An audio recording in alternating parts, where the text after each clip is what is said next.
Hi, everyone. My name is Laura Romano. I am 23 years old and I live in Massachusetts. And I am a recent graduate with a degree in neuroscience, and I'm here to talk to you today about my life with classical-like Ehlers-Danlos syndrome.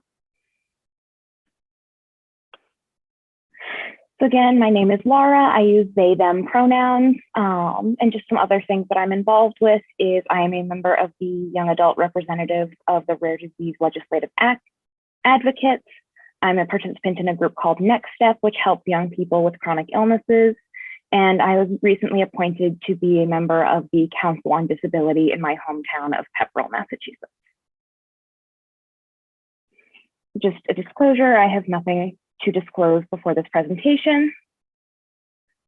So a little bit more about me. I am 23 years old. I just graduated from Simmons University in May of 2021, so just a few short months ago, where I majored in Neuroscience and Behavior.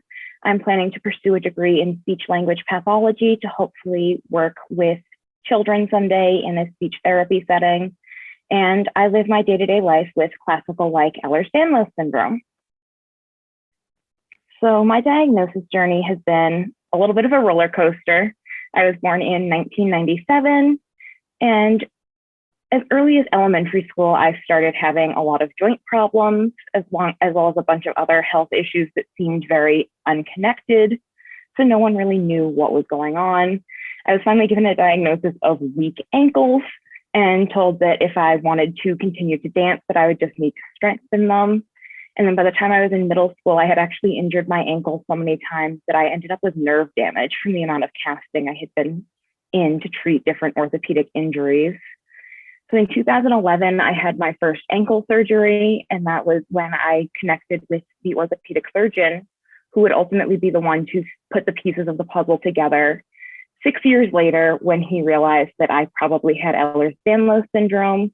At that point, we didn't really know what type I had, and I didn't qualify for genetic testing with my insurance.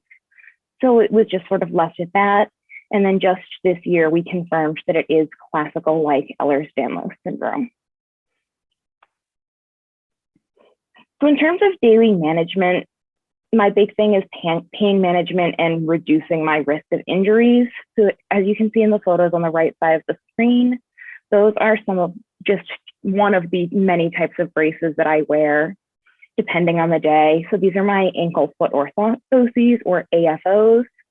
So I wear those a lot, mostly if I'm going to be outside doing a lot of walking on uneven ground, because my ankles are one of the worst areas of my body in terms of being affected by my Ehlers-Danlos.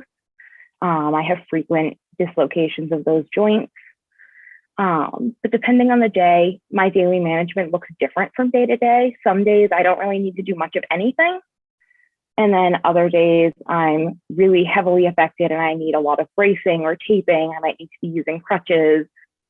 I do have a physical therapy program that I do every single day that just focuses on gentle movement, because I'm very much affected if I do a lot of sudden movement or if I suddenly go into a lot more activity than I'm used to. So it's a lot of just weighing the cost benefit of different things, deciding if it's a risk worth taking, and figuring out how I can make fun decisions and still be able to live my life and do the things that I enjoy.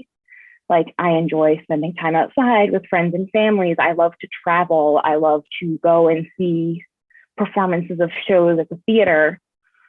So I have to find ways to do those that are safe for me. And the big part of that is making sure that I have a team of people around me who understand what my life is like, making sure that my friends know that if we go out somewhere, I might need to take a break. I might need to go back early, just things like that. So like, one thing that I'd love for people to take away from any time that I talk about my life with Ehlers-Danlos is that there isn't a standard EDS patient. Every single person is different, and that this diagnosis shouldn't be ruled out just because a typical symptom isn't present. I never had frequent bruising, so a lot of doctors ruled out Ehlers-Danlos as a diagnosis when I was younger, simply because that one symptom wasn't present, even though I had a lot of other symptoms.